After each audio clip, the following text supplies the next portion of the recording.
if you will. Today, the government that comes in the next few weeks has its job cut out for them. Very, very difficult, because we have a situation where the debt they have to service, spend almost over 1.3 trillion shillings to service debt annually.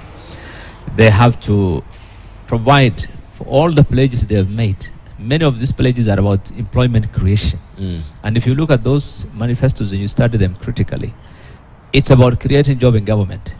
Including setting up factories in every county for this,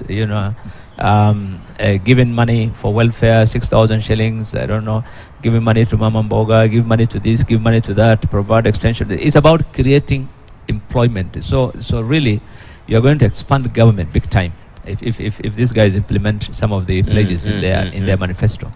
But the reality is, unless they cut down on public spending, the budget deficit will increase. If the deficit increases, they have to borrow. And if they borrow, so we are in a vicious cycle. So someone has to stand up and say, no, gentlemen, we cannot expand government, period. Let us look for other ways of providing for Kenyans. Let us look for other ways of creating jobs.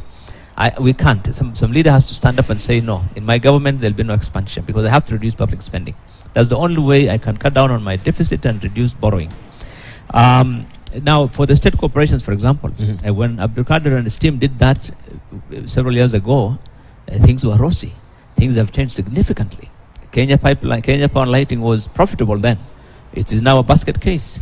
All the way to Kenya Pipeline, all the way to many of the state corporations that hitherto were very profitable and they were self-sustaining, have now gone under, including Kenya Airways. They have been bailed out. We are bailing out not just state corporations, but we are providing subsidies now because of the cost of living. I'm sure by the time the new president is sworn in, Treasury will have scrapped the subsidy on fuel. And so they will wake up in the morning and they'll find the petroleum prices have to go up to 180, 190. Already the 200.